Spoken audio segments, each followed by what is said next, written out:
한참 공부를 하고 있는데 네. 동네를 이렇게 지나가다가 어떤 할머니가 네. 아이들이 막 이상한 짓을 하니까 네. 이런 말씀을 하세요.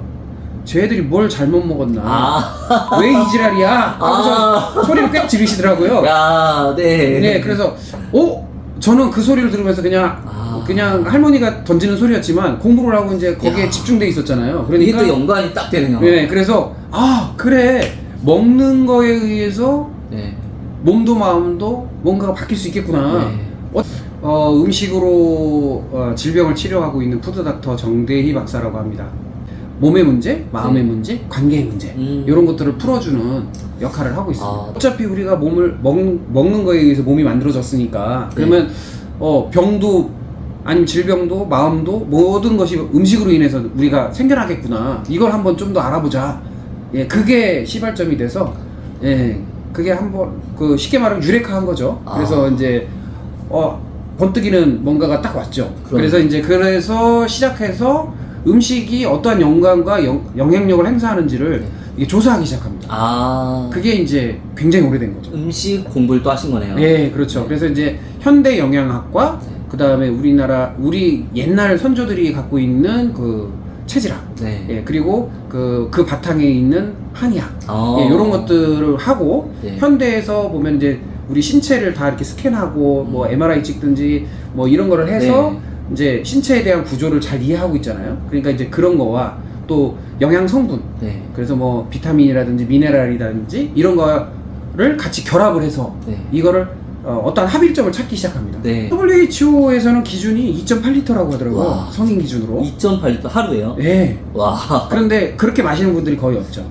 그런데 잘 생각해 보시면 어렸을 때 그 아기 때 수분 보유율은 한 80%에 가깝다고. 근데 늙어지면 나이가 들면 65%대, 60%대를 이렇게 내려간다고 해요. 그래서 물이 빠지면 죽는 거죠. 그러니까 우리가 식물도 물이 없으면 죽듯이 그런 거라고 보시면 되고, 사실은요, 우리가 그거 절에 가보거나 그러면 이제 음식을 먹을 때 되게 경건하잖아요. 그렇죠. 예, 그래서 그걸 뭐 공양이라고 하시고, 저는 이제 불교 쪽하고 뭐 가까운 건 아니지만, 이렇게 스님들 이제 가까운 이제 제자이신 스님도 계신데, 공양을 하는 자체가 명상이다 이런 말을 하세요. 그러니까 음식 자체가 사실 내가 가려 먹고 내가 나에게 맞게 먹고, 그러니까 금식과 단식이 틀린 거거든요. 단식은 곡기를 아예 끊는 거고 금식은 내가 가려 먹는 겁니다. 근데 가려 먹는 자체가 명상이다. 저는 그렇게 봅니다. 그래서 가려 먹는 행위 자체가 24시간 명상을 하게 만들어요. 그러면 마음도 좋아지고 성품도 좋아집니다. 그래서 대부분의 학부모님들이 아이들 데리고 와서 이렇게 음식 바꿔 먹고 얘기하시는 고백하는 게 우리 아이가 성품이 달라졌어요. 성격이 좋아졌어요. 이 얘기를 굉장히 많이 하시거든요. 그리고 아이들은 순수하기 때문에 바로 티납니다. 그 어른들은 조금 이제 교육과 사회생활 때문에 포장이 되어 있는데 아이들은 그냥 바로 드러나잖아요. 그러니까 부모님들이 대부분 아이가 너무 성격이 좋아졌다고 이렇게 얘기하시는 분이 거의 100이면 100. 그렇게 이야기를 하세요. 음식 구분을 해서 내가 그렇게 음식을 가려 먹고 음식을 잘 정갈하게 내가 나에게 맞는 음식과 맞지 않는 음식을 잘 구분해서 드시는 자체가 저는 명상이라고 생각합니다. 근데 자, 우리 어렸을 때 생각해 보세요. 우리 뭐 먹고 살았죠? 김치하고 밥밖에 더 먹었습니까? 그런데도 잘 살았잖아요. 근데 지금은 아이들이 정말 별걸 다 먹습니다. 그런데 체력은 오히려 예전 우리 시대보다 훨씬 떨어졌다 그래요. 희한하지 않습니까? 그래서 잘 먹는 것이 아닐 수 있다. 그래서 이제 그런 식단이 우리 현대화된 어떤 밀가루라든지 탄수화물 위주의 식사들이 맞는 아이도 있습니다. 그런데 그게 안 맞는 아이들한테는 치명적이라는 거죠. 근데 가장 근본은 뭐 서양이나 동서고금을 막론하고 먹는 게 기본입니다. 그래서 먹는 게 바뀌지 않으면 해결이 안 돼요. 지금 아시다시피 우리나라 당뇨 환자가 50%예요. 당뇨 환자가 계속 늘어나고 있습니다. 병원에서 해결을 못해요. 그거는 치료의 문제가 아니라는 거죠. 먹거리가 바뀌지 않으면 당뇨는 해결이 안 됩니다. 그런데 우리 인간의 체온이 36.5도잖아요. 그게 이제 우리가 알고 있는 온도잖아요. 근데 이제 36.5도에서 37.5도 사이에 유지됐을 때 가장 이상적인 온도라고 합니다. 근데 그 온도보다 낮아지거나 높아지면 몸이 불편해져요. 그래서 염증이 발생한다든지 면역력이 약해지거든요. 그래서 너무 온도가 올라가도 에너지 소모가 너무 많기 때문에 몸이 축나고요.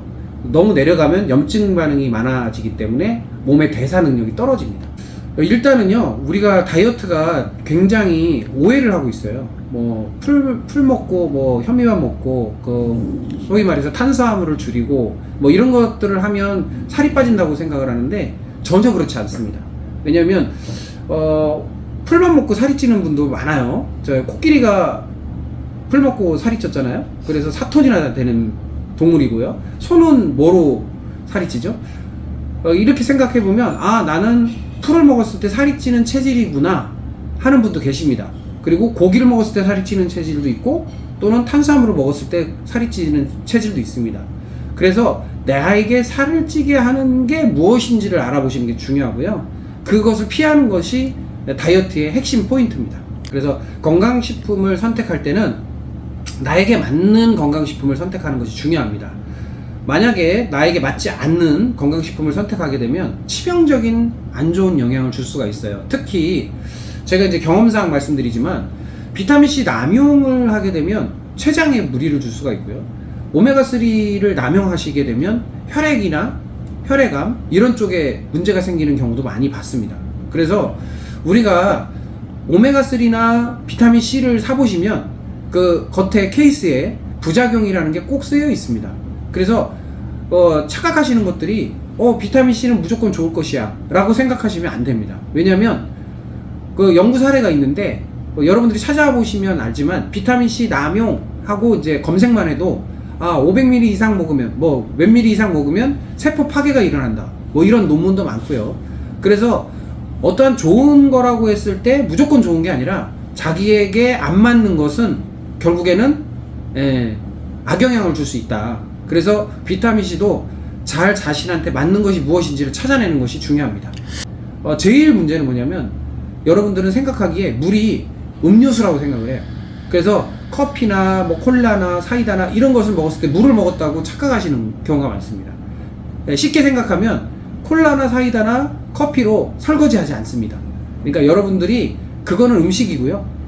여러분들이 반드시 내가 먹은 양만큼 물이 필요하다라는 걸 꼭 알아두셨으면 좋겠고요. 대부분의 사람들은 음식이 기준이 돼서 무엇을 먹으면 좋을 거야 그런 기대를 합니다. 근데 그 음식이 항상 좋은 건 아니거든요. 그래서 좋은 음식 많이 먹었고 거기에 쓰는 돈이 우리나라에 진짜 엄청나게 많이 쓸 거예요. 자, 우리가 몸에 좋다고 하면 양잿물도 마신다 하는 속설이 있듯이 몸에 좋은 거는 엄청나게 많이 드십니다. 그랬다면 우리나라 전 인구가 다 건강해야 돼요. 근데 당뇨 환자 50%에 병원은 계속 늘어나고 환자는 늘어나고 아픈 사람이 늘어나고 있습니다. 이거는 결국에는 그 문제가 아니라는 거죠. 그래서 좋은 음식은 좋은 대로 또 나쁜 음식은 나쁜 대로 자기한테 맞고 안 맞고를 찾으셔야지 그냥 남들이 좋아하는 좋다라고 말하는 것에 현혹되셔서 그걸 선택하셨다가 오히려 득보다 실이 돈 주고 몸을 버리는 그런 상황이 벌어지면 안 되겠습니다. 또는 뭐 당근 많이 먹어라. 저는 그거에 대해서 좀 상당히 회의적이고 반대의 입장인데요. 당근이 맞고 좋은 사람도 있지만 당근이 안 맞는 사람 분명히 존재합니다. 당근이 문제는 아니라 사람이 문제죠.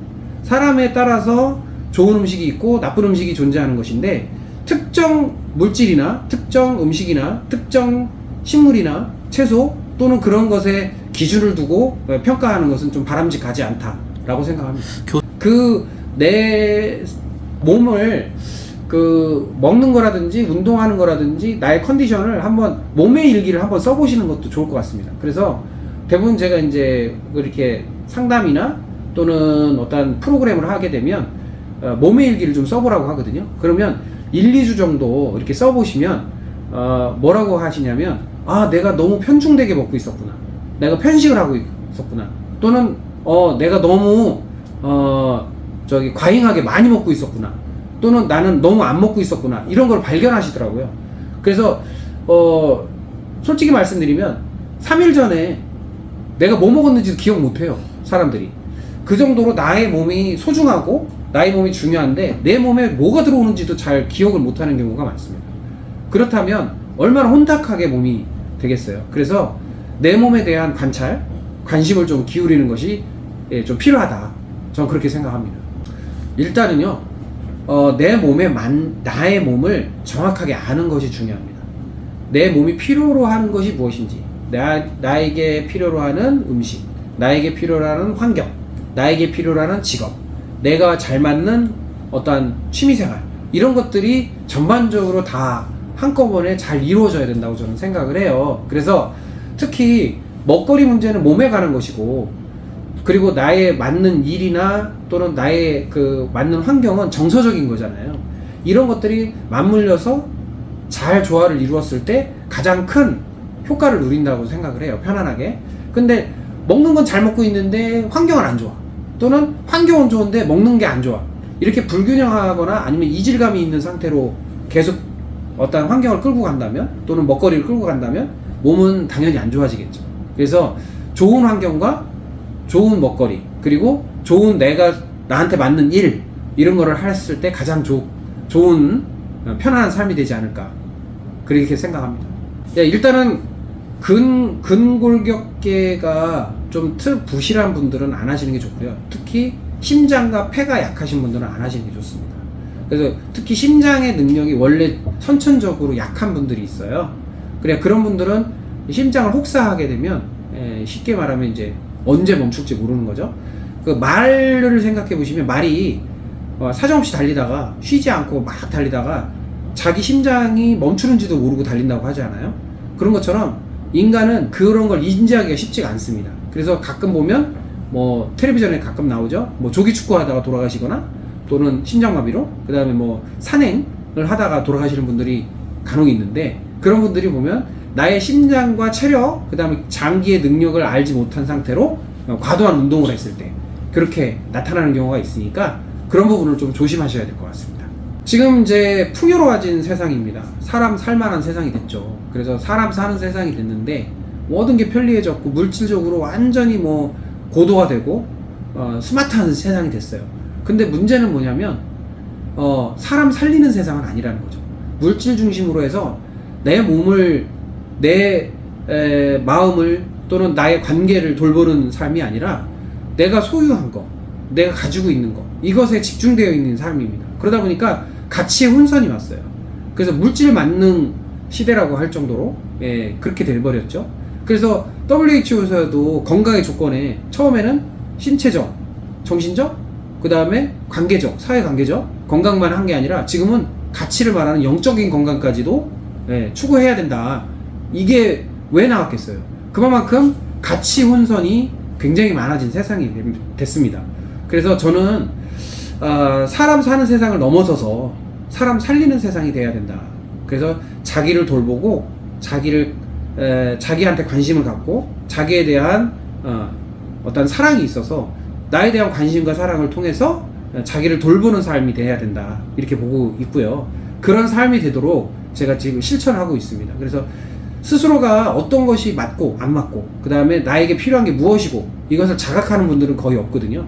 그래서 그런 분들을 일깨워주고 나를 관리할 수 있는 매뉴얼을 드리는 것, 내가 어떤 먹거리가 맞고 어떤 환경이 맞으며 어떤 일이 적합합니다, 이런 것을 알려주는 그런 일들을 열심히 하고자 하고 있습니다. 자기가 맞는 것은요, 짧은 기간 노력을 해도 극대화의 효과를 볼 수 있습니다. 그래서 자기가 맞는 것이 무엇인지를 정확하게 아는 것, 그게 가장 중요한 포인트라고 생각을 합니다. 네, 우리가 태어나면서부터 건강을 굉장히 중요시 여깁니다. 태어났을 때 더도 말고 덜도 말고 건강만 해라. 근데 이제 요구사항이 늘어나죠. 뭐라고 그러죠? 공부 잘해라, 대학 잘 가라, 그 다음에 뭐 취업 잘해라, 시집장가 잘 가라, 돈 많이 벌어라, 집 사라 등등등 많은 요구를 했다가 결국 나이가 들어서 이제 은퇴하고 늙어지면 뭐니 해도 건강이 최고야 라는 말을 합니다. 그런데 이제 우리가 초등학교부터 시작해서 고등학교까지 교육은 국가의 시민, 국민으로서의 교육을 받아요. 그리고 대학은 직업, 그러니까 기업에 필요한 그러한 인재로 교육을 받습니다. 근데 문제는 뭐냐면 자기 삶을 위한 교육을 받지 않았습니다. 그래서 내가 어디가 아플 때 어떻게 관리를 해야 되는지, 내 마음이 상할 때 어떻게 관리를 해야 되는지, 내 인간관계가 힘들어졌을 때 어떻게 나를 케어해야 되는지를 한 번도 교육을 제대로 받아본 적이 없다라는 거죠. 그냥 앞서 살아가신 선배들이나 아니면 주변 사람들하고 대화를 통해서 극복해 나가고 있었다는 겁니다. 이제는 좀 달라져야 되는 게 우리가 스스로 나에 대한 공부를 해야 될 시기가 왔다. 그래서 이제는 지금의 50대들이 100년을 더 산다고 합니다. 150살까지. 그러면 이 지긋지긋한 세상이 될 것이냐, 행복한 세상이 될 것이냐는 여러분들이 여러분들을 어떻게 관리하고 건강하게 그리고 행복하게 만드느냐에 따라서 틀려질 거라고 저는 보고요. 그래서 여러분들이 여러분을 잘 알고 여러분들이 무엇이 중요한지 그리고 무엇이 가치가 있는지 내가 좋아하는 것이 무엇인지를 명확하게 아는 것, 그게 중요하다고 생각합니다. 그래서 여러분들도 나를 공부하는, 나에 대해서 알아가는, 그리고 나를 완전히 파악하는 그런 나를 경영할 수 있는 그러한 공부가 되어지지 않을까 그렇게 생각하고 있습니다. 그래서 여러분들도 지금부터라도 늦지 않았습니다. 나에 대한 공부 시작하시고요. 그리고 나에 대한 경영, 운영을 잘할 수 있는 그러한 삶이 되시기를 바라겠습니다. 근데 할머니 때문에 그리움이 고통이라는 걸 알았어요. 누군가 보고 싶다는 게 참 고통스럽구나. 어느 날 되면 저도 하늘나라 가면 할머니를 뵐 수 있겠죠. 그래서 할머니를 가장 사랑하고 존경합니다. 영화는 스타워즈를 좋아합니다. 예, 그래서 스타워즈의 스토리를 굉장히 좋아하고요. 좀 꿈과 이상 SF적인 걸 좋아하는 스타일이라. 왜냐면 왜 그걸 좋아하게 됐냐면 현실과 전혀 괴리감이 있는 그런 거잖아요. 그러니까 무슨 얘기냐면 전혀 동떨어진 세상을 생각을 하면서 약간 리프레시 되는 느낌이었어요. 그래서 약간 SF적인 것을 좋아하고요. 이거는 제가 작년에 신지식인 보건의료 분야의 신지식인이 되어서 인증을 받은 상태입니다. 저는 이제 대학에서 가장 명예로운 동문상이라고 해서 가장 훌륭한 일을 했다라고 해서 받은 상이고요. 요건 이제 대한민국 인물대상이라고 해서 예방의학 부분에 상을 받았었습니다. 그리고 요거는 이제 국회에서 혁신 리더 대상을 받았던 거고요. 그 다음에 요거는 이제 로스앤젤레스 시의 그 시장으로부터 공로상을 받았습니다. 이 책을 보면 여러분들이 쉽게 음식을 가려 드시고 조금은 이제 몸을 건강하게 만들 수 있는 방법을 좀 써놨습니다.